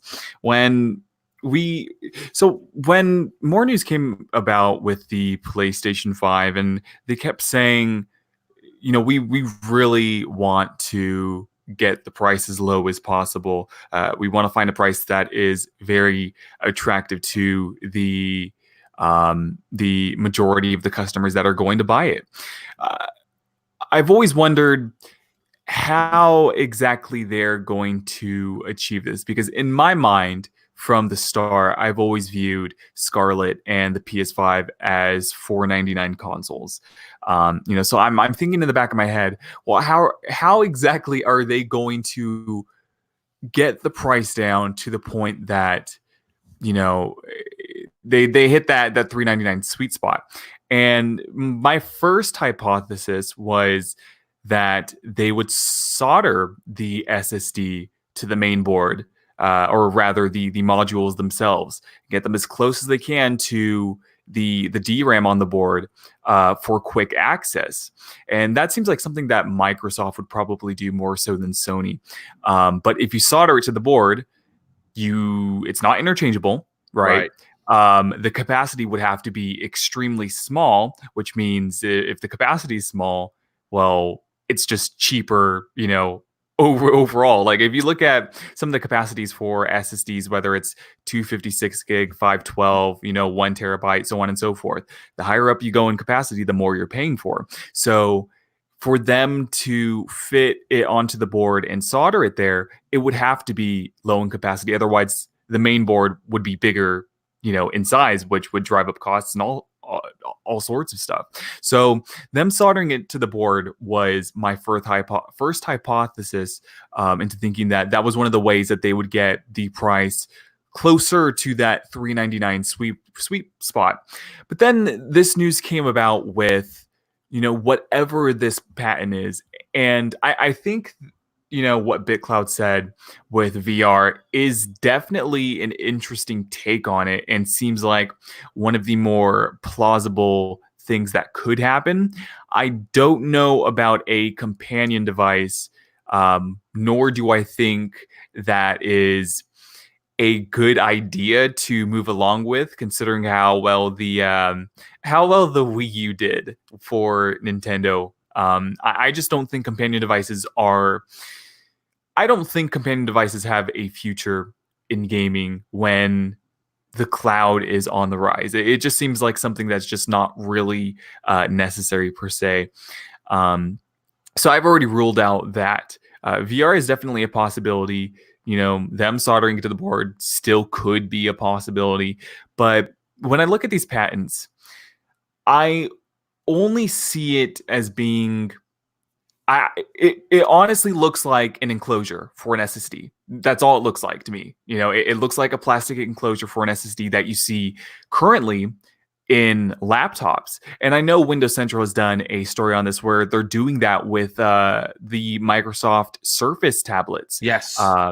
You can those almost look identical to the patents that we're seeing with what Sony's filed. So if that is an enclosure for an SSD, that means that does help get the cost down because they're interchangeable, and they probably, to Crispy Bomb's point, it is scary on one front, because if they're doing an enclosure and you can hot swap them like you have with the PS4, like you did with the Xbox 360, that means they probably are going to skimp out on capacity size.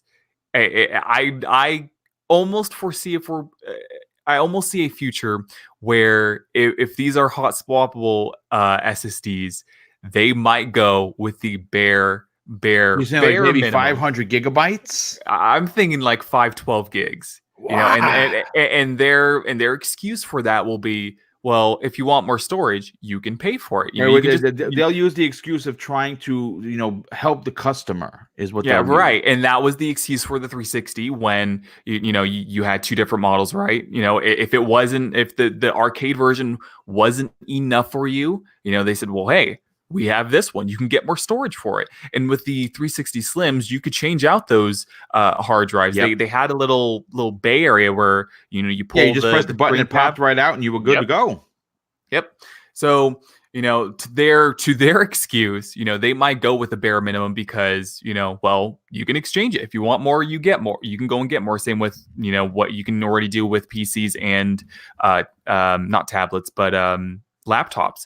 So to Crispy Bomb's point, it is kind of worrisome, that they might go with the bare minimum, and we might see a sort of launch 360 / PS3, where obviously the PS3 came with, I think with the 40 gig model was 500, and then the 60 gig was like $599, or it might have been like 20 and 40 gig.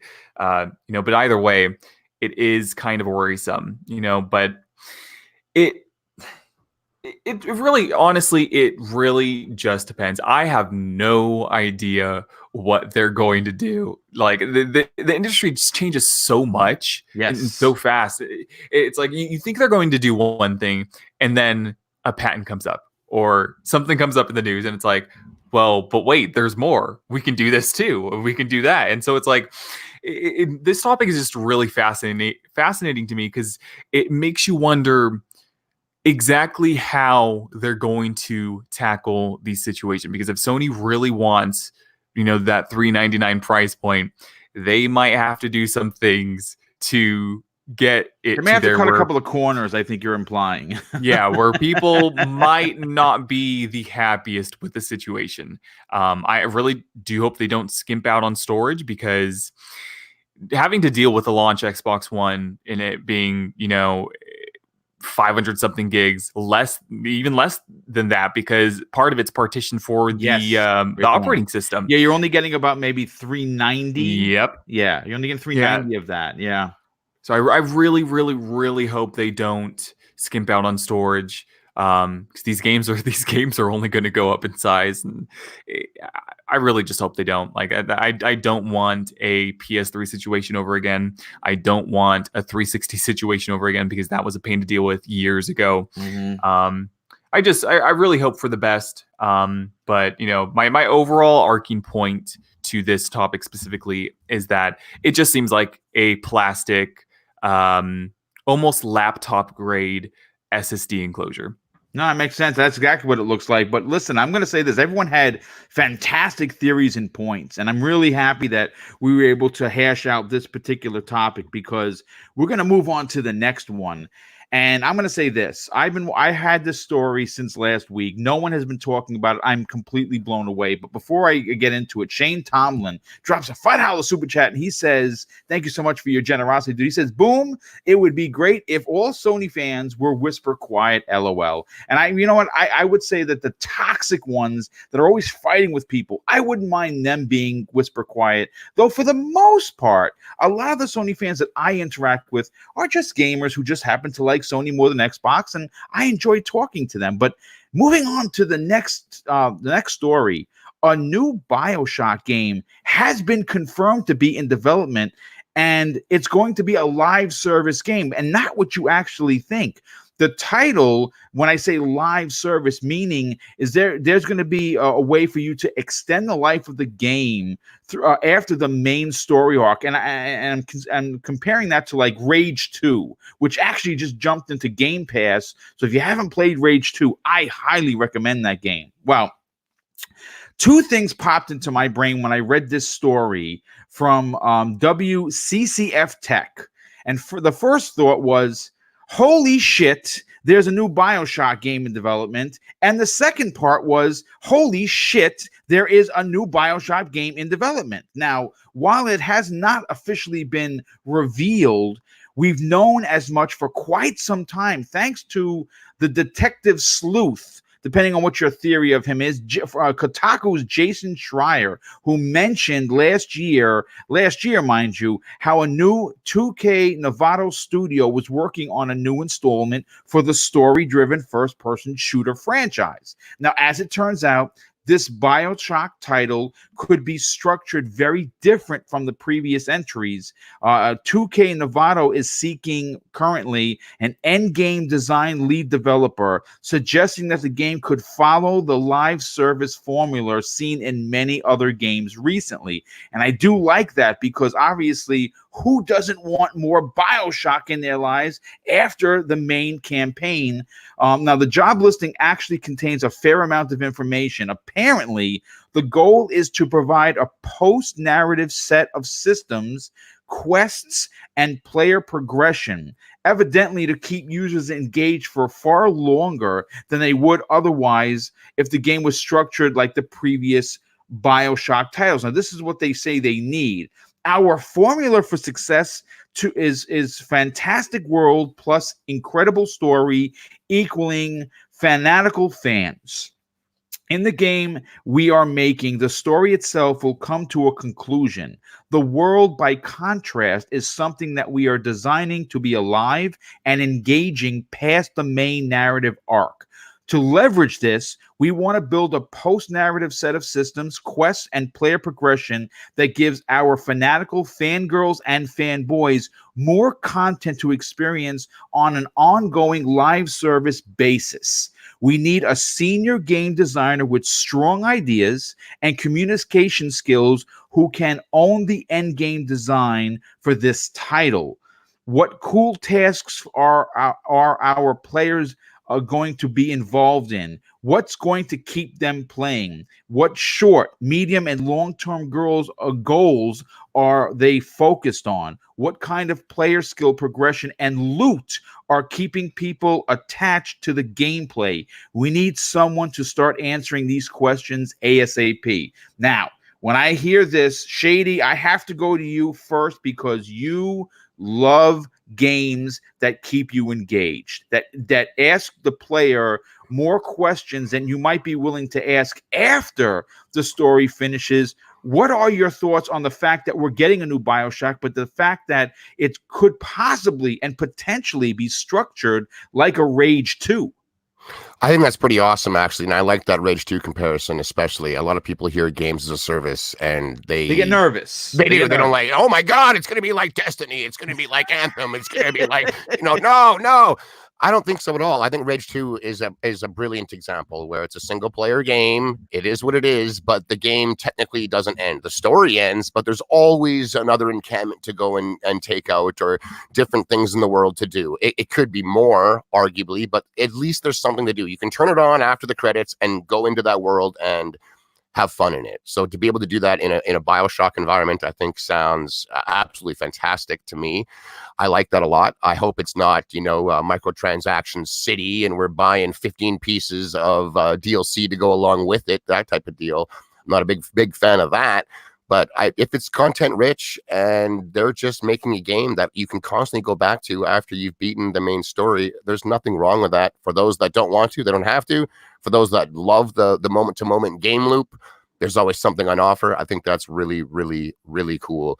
The fact that this game is being made, it doesn't surprise me at all. I've been hearing so much talk from, guys in the community, the Dawn, also, like you mentioned on Kotaku there, that they've been doing it for a while. I've heard that they've actually been building the studio that's going to be making this BioShock game almost as long as this entire generation has been going on. Like it kind of started at the very end of last generation that they started just building a fresh studio, and it's taken this long to get all the people and get something together and going. I'm sure the game has actually been in development for a while.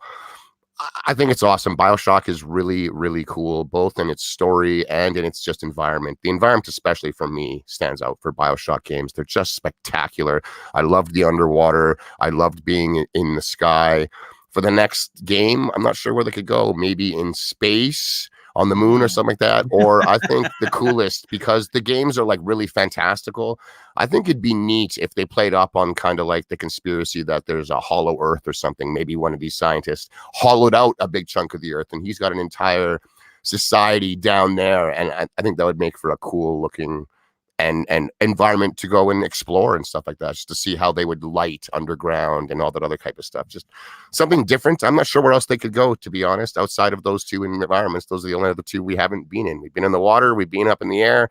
I think just being on the ground on the normal earth would be boring. It's got to be something extravagant. Yeah, Graphic God agrees with you. He says underground for sure. Yeah, like an inner earth really jumped out to me when I thought of it. I was like, I like that. And ooh, go figure, I like my own idea. But I think that would be cooler than space. A space one kind of comes off as the new Prey. The new Prey really felt like a Bioshock in space. So I think it'd be better if they did something else. I don't know what else they're going to do outside of like cracking open the space-time continuum and jumping through into another dimension or something. I don't know, but I love Bioshock. I love what they do with their world building and stuff like that. Like, it's a brilliant series, and to see it come back finally after taking essentially this entire gen off would be awesome. It coming like next gen, it probably would be next gen. Yeah, sure. I think that's ideal as well, because then when it finally does come back, not only has it been a long time, but it just completely can, blow our socks off with its graphics and hopefully like physics engine and stuff like that. I want this game to be something truly special. Yeah, real quick, I just want to grab Hyena's last point because I know he has to go. We're getting close. He has actually a job interview, which of course we hope, fingers crossed, that you get it. Hyena, before we get you out of here, what are your thoughts on a new Bioshock? Are you excited to see that the game is going to have some serious legs well after apparently the main story is told? It depends on how they actually do it, right? Execution is key here. The Bioshock series, from lore to aesthetic to gameplay mechanics, is extremely intriguing. Like, I've always been interested in games that that dwell with a dystopian sort of topic that revolves around it. I've always found those settings so interesting, whether it's games or movies. So with Bioshock having sort of a games as a service flair to it, it really depends on how they try and execute, whatever it is that they see, as the main goal for this game. Like Shady said, going underground seems like an interesting point of view for the franchise, right? They've been underwater, they've been up in the air. Where else are they going to go next? I really do hope that there's another Bioshock game, and hopefully it's announced within the near future. Especially considering it will be a next generation game. So there's a lot of really cool technical aspects that they could, that they can use and show off with this game. I'm excited, and I really hope it's something that they go through with. Rage 2 definitely is something like, I don't want to say that it's a game it's one of the main games to be looked at, but it's one of those games where, like Shady said, the story ends, but there's still stuff to do. As long as it's not extremely repetitive and remedial, I think that you can't really go wrong with something like that. As long as there's stuff to keep pushing you forward, there's new challenges that the game gives you, new quests, new items, all of that good stuff. I think that if they do it right, it could be great, just like all of the other Bioshock games that they've released over the years. And it's something that I am very excited about, and I really, really, really hope they go through with. But yeah, that's definitely going to be it from me. Like Boom just said, I actually have a job interview in an hour from now, and I'd rather be early and prepared than late and sorry, my friend. Yes. And it's actually my very first job interview period, so slightly nervous, but I'm excited. Well, listen, we want to wish you the best of luck. Keep us keep us up to date and how it went. Fingers crossed, and the best wishes to you. Thanks for being here, dude. Do greatly appreciate you took the time to be here early because you are on the West Coast, and it's super early when you jumped in. So once again, good luck, and we will definitely be talking soon. Yes. Absolutely. It's as always, it's fun talking games with all of you guys. If anybody wants to chat with me, I'm always on Twitter. You can always see me rambling about something if I'm not extremely pissed off, like I usually am, screaming about video games. But it's always fun talking. So thanks again, guys. It was No awesome, problem, man. man. And good luck with that interview, bud. I gotta Yeah, tell good you, luck. flip the script on him, man. Start interviewing him. How much am I getting paid? How long are my lunch I breaks love gonna it. be? I love it. That's What's great. what's the upgrade potential around here? What's the promotion looking like? You start asking him questions, and before you know, he's like, "Oh, you already work here? I didn't know." Absolutely. Good luck, man. I understand job interviews can be a little bit, a little bit nerve wracking, especially your first one. But I got confidence in you, sir. I can feel it. Absolutely. Thanks again, guys. All right, well, take care, brother. And listen, Big Claw, let me get your opinion on this, brother, because obviously BioShock, when you look back to the last generation, not the current generation, it was a big deal for many reasons. Ken Levine told a story that was haunting. And the gameplay, I mean, when they released the HD collection for early on in this generation, I played through all of them again, and I gotta tell you, my God, those games were amazing. I loved every minute, every second. The controls seemed to be not controls out of time. It seemed like they were so good that they were on par with current controls, and it was amazing. And to think that we're getting a BioShock 4. Now, I don't know if it's going to be called that, but are you excited to see where they take the series next? Oh yeah, definitely. One thing about the BioShock series is like it always seems like they're out their element. Like they just do something completely different, in terms of being creative with the worlds. And that's kind of one of the most cool things about it is legit the world and the exploring it and going around. So to see that on next generation and them pushing it to the next like legit level would be insane, especially if they've remastered it for the next gen. Yeah. Oh yeah, that'd be cool. But what's also interesting is to see if this potentially could be one of the launch games for next gen. But I don't know if it'll be a launch game. Wow. You never know. You never know. It could be a massive, thing there. I remember when Dead Rising was a launch game for this gen. I didn't think Dead Rising would be a launch game. So that was interesting. Well, I mean, listen, there's a lot of room for. I mean, listen. First of all, BioShock 3, when it wasn't called that, it's been a while since that game was released. Probably around 4 years, maybe even more, maybe even longer. Maybe it's 5 years. So the world, I think, is ready for a new BioShock, and if this does show up at the start of next generation, it's probably going to be 6, maybe even 7 years removed from the last one. And I think it's going to go over well, especially with the power that we're anticipating for both the PlayStation 5 and the Xbox Scarlet. Crispy Bond, I want to get your opinion. I'm sorry, what was that? Oh, I'm sorry. No, I would say it's a perfect time for it because the market's kind of oversaturated with shooters and whatnot. Yeah, no, it's a shooter, but not right. Yeah, it's more of a adventure game with with powers and with the fact that you can use guns. Yeah, as I'm saying, like with the market oversaturated with shooters and crazy stuff like that, it would be cool to see this and see how it would do. It would actually do fine, I think, because it's again new. Change of pace is always good. Oh yeah. Change the format and just throwing something new out there always does well, especially when it's a pretty much oversaturated market as right now. So no, absolutely. Those are great points, and obviously, it would be interesting to see exactly where in that shooter market this new BioShock would be. Would it be more more power based? Would it be more gunplay? Would it be a combination of both? Would it be more stealth? Will it be more hand to hand? We don't know. I put it to this way: the palette has been wiped clean, and we have no idea. But the fact that we know for a fact that there is one in development, has me as a diehard gamer super stoked.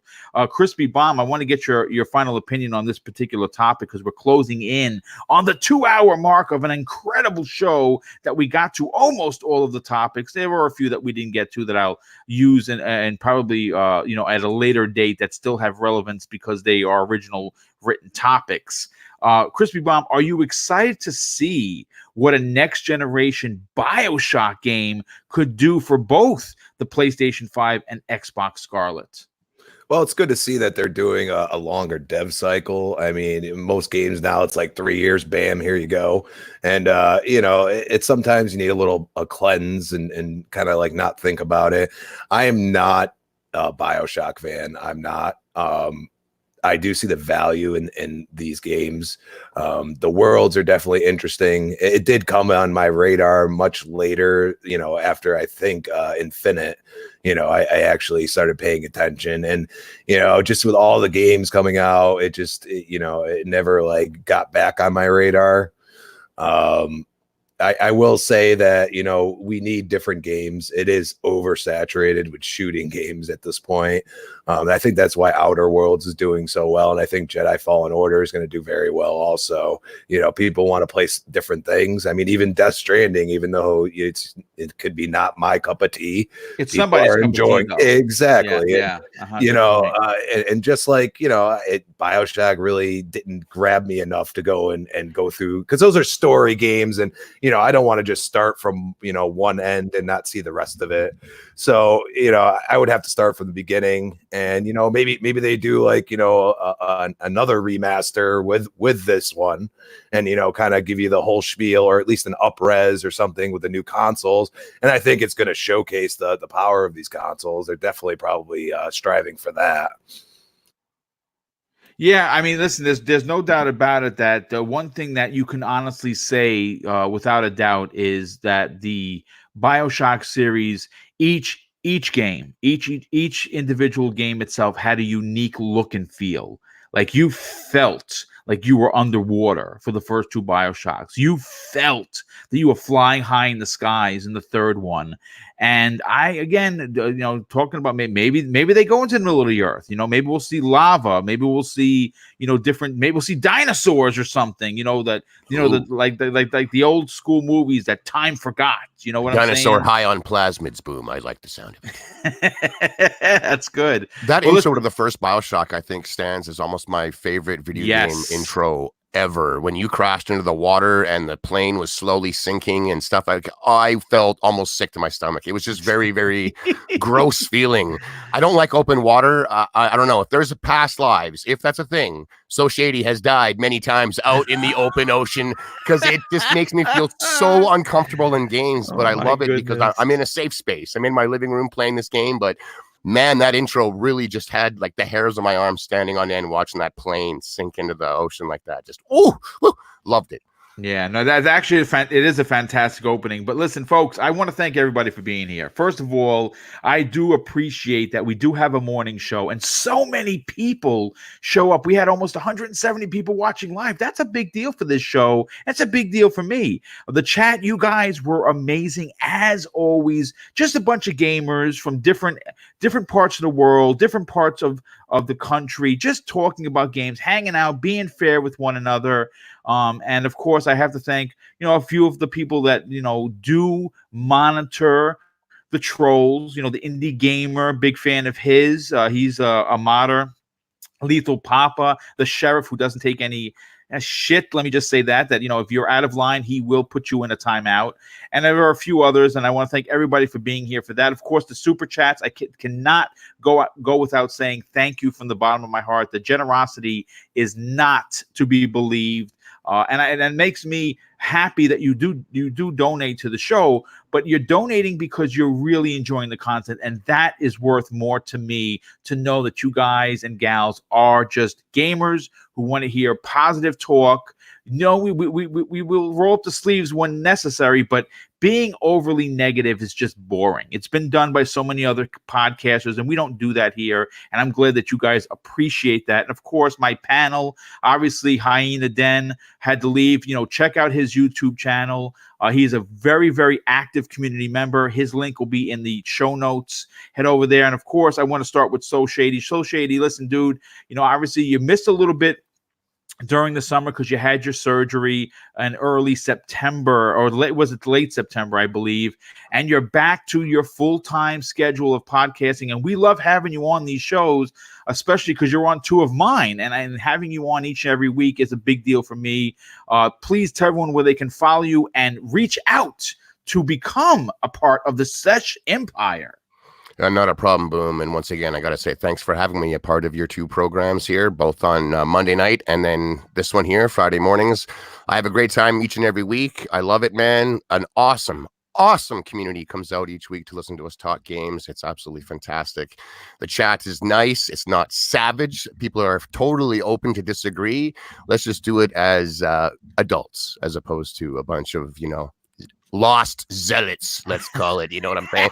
Bunch of lunatics out here, but they're not here. They're not in this here. They're out there, man. We got a wicked community here. Thank you, Boom. I'm here every Monday night, Friday morning with you. That's it, man. I am So Shady on Twitter at the Sesh Empire. Don't just stand around like some peasant, some nobody. Rise up, become an agent, hit that follow button. That's where I put everywhere that I'm going to show, anywhere I'm going to guest. And I also like to just, spew my opinions, so opinionated Shady, all over the place on what I think of the newest games, maybe the newest show, newest movie. It's a good time, man. Hit me up. The more you interact with me, the more I'll interact with you. I'll follow you back. Thanks for coming out, everybody. Happy gaming. Enjoy your weekend. Try that Star Wars out. It's going to be great. And try and watch Mandalorian. So good. Yes, excellent. Well, great to have you as always, and great outro. I want to get to BitCloud. BitCloud, you have something going on that happens later on the afternoon at 5 p.m. on Fridays. Love the work that you bring. Love the panel that you have, but love what you bring to this show. You were a guest yesterday on the Xbox Factor podcast. We tried to extend the panel because obviously it was about XO19. If you missed that show, that was a solid 90 minutes of big opinions. We broke down just about everything that happened in the show. So if you missed that, head over to my channel and click that, and you'll be able to get yourself all caught up. But BitCloud, again, you are very active with the community, and you have a very unique personality, which is great. You interact with everyone, but you're not afraid to tell someone that they're wrong. And I do like that about you. Tell everyone about your channel and where they could come and subscribe to the well over 5,000 subs. And you got some stuff coming to your channel that are pretty much big time. Oh yeah, Mr. Gio Corsi, can't wait. That's going to be an awesome interview. That's going to happen on the channel. I think we're set for Thanksgiving. I think he wants to do it around that time, so we're going to be doing it around that time this month. Cannot wait for that interview. Get some more insight on what's going on at PlayStation. So, if you guys are interested in that, you guys can find me at YouTube at BitCloud Gaming. I cover mostly PlayStation, so I'm kind of PlayStation centric, but that's what I do. Also Twitter, same name, and it's always a pleasure to be here. Talk gaming with all you guys at 5 p.m. Eastern time on my channel. I'll be hosting the RGT podcast, and we're definitely going to be going over a lot of the topics that have happened this week. And nice. It's going to be fun. Hope to see you guys over there if you guys are interested. But if not, go play that Star Wars. Definitely go watch The Mandalorian and enjoy your weekend for sure.